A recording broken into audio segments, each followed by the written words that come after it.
నమస్తే, welcome to view point. Make in India ప్రధానమంత్రి Narendra Modi brain child అయిన ఈ స్కీమ్ ప్రపంచం ముందు భారత్ రూపురేఖల్ని మార్చేసిందని చెప్పాలి. ప్రతి చిన్న వస్తువు కోసం పక్క దేశాల మీద ఆధారపడటం మంచిది కాదని, తయారీ రంగాన్ని అభివృద్ధి చేయటం ద్వారా ప్రపంచ అవసరాలను తీర్చగల దేశంగా భారత్ను మార్చాలనే లక్ష్యంతో మేక్ ఇన్ ఇండియాను ప్రారంభించారు ప్రధాని మోడీ. మేక్ ఇన్ ఇండియా ద్వారా భారత్ ఇప్పటికే ఎన్నో ఘనతలను తన ఖాతాలో వేసుకుంది. ప్రపంచ దేశాలకు ఆయుధాలు, మిసైల్స్, టెక్నాలజీ, గూడ్స్ అండ్ సర్వీసెస్లను ఎక్స్పోర్ట్ చేసే స్థాయికి నేడు భారత్ చేరుకుంది. ఈ స్థాయికి రావడానికి మన దేశానికి చెందిన ఎన్నో సంస్థలు నిర్విరామంగా కృషి చేశాయి. ఇప్పుడు భారత రక్షణ సంస్థ అయిన మ్యునిషన్స్ ఇండియా లిమిటెడ్ మరో ఘనతను సాధించింది. అమెరికా, పోలాండ్ దేశాలకు 155 mm ఆర్టిలరీ అమ్యునిషన్ను సప్లై చేసే డీల్పై త్వరలోనే భారత్ సంతకం చేయనుంది. ఇందులో మరో విశేషం ఏంటంటే, ఈ బుల్లెట్ షెల్స్ యుక్రెయిన్కు సరఫరా చేయటానికే భారత్ నుంచి కొంటున్నాయి అమెరికా, పోలాండ్ దేశాలు. రష్యా, యుక్రెయిన్ పుణ్యమా అని చాలా దేశాలు వాటి ఆయుధాలను కోల్పోవలసి వచ్చింది. నాటో, యూరోపియన్ దేశాలు ఆయుధ సాయం రూపంలో యుక్రెయిన్కు కొన్ని లక్షల సంఖ్యలో 155 mm ఆర్టిలరీని అందజేశాయి. తీసుకున్నవి తీసుకున్నట్టుగానే 155 mm ఆర్టిలరీని రష్యా మీద ఖర్చు చేసేసింది యుక్రెయిన్. ఇప్పటికీ యుద్ధం ఇంకా ముగియకపోగా జెలెన్స్కీ తీరుతో మరింత తీవ్ర రూపం దాల్చుతోంది. యుద్ధం ఆపేయాలన్న ట్రంప్ హెచ్చరికలను లెక్క చేయకుండా యుద్ధం వైపే మొగ్గు చూపుతున్నాడు. యూరప్ దేశాలను ఆయుధ సాయం కావాలని అడుగుతున్నాడు. యుక్రెయిన్కు అండగా నిలిచే క్రమంలో 155 mm ఆర్టిలరీని యుక్రెయిన్కు ఇవ్వాలని నిర్ణయించుకున్న యూరప్ దేశాలు ఇప్పుడు భారత్ తలుపు తడుతున్నాయి. ప్రపంచంలోనే అతి తక్కువ ధరకు ఈ 155 mm ఆర్టిలరీని తయారు చేసి ఇవ్వగల దేశం భారత్ మాత్రమే. దీంతో తక్కువ ఖర్చుతో ఎక్కువ 155 mm షెల్స్ భారత్లో తయారు చేయించి యుద్ధానికి సప్లై చేయాలనేది యూరప్ ప్లాన్. అలా భారత్కు అతిపెద్ద ఆయుధ డీల్ వచ్చిందన్నమాట.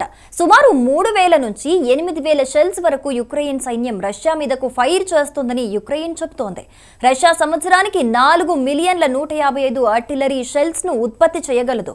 యుద్ధం మొదలైన నాటి నుంచి రష్యా సైన్యం ఒక్కో రోజు యుక్రెయిన్ మీదకు 40,000 వరకు ఫిరంగి గుండ్లను ప్రయోగించిందట.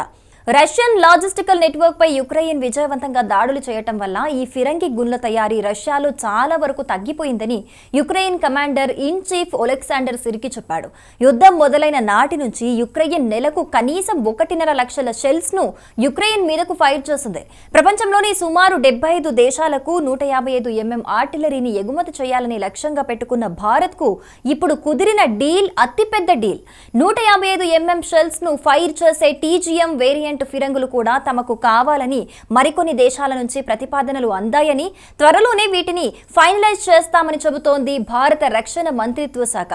2024లో భారత రక్షణ మంత్రిత్వ శాఖ సుమారు 2000 టెర్మినల్ గైడెడ్ మ్యునిషన్స్ ను వివిధ దేశాలకు విక్రయించాలని టార్గెట్ గా పెట్టుకుంది. ఒక్క టెర్మినల్ గైడెడ్ మ్యునిషన్ ధర అంతర్జాతీయ మార్కెట్ కు భారత్ సప్లై చేసే ధర కేవలం $1,00,000 మాత్రమే. అంటే ఇండియన్ కరెన్సీలో సుమారు 80 లక్షలు. మిగతా ఏ దేశం కూడా ఇంతవరకు ఈ ధరకు టీజీఎంలను సప్లై చేయలేదు.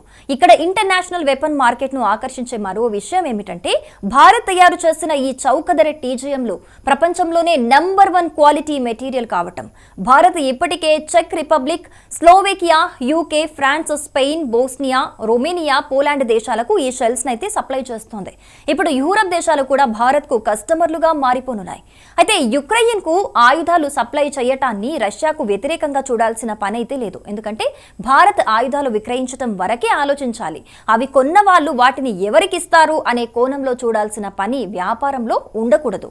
ఈ డీల్ పై చర్చలు జరుగుతున్నా కూడా రష్యా నుంచి భారత్ కు ఎలాంటి అభ్యంతరం రాలేదు.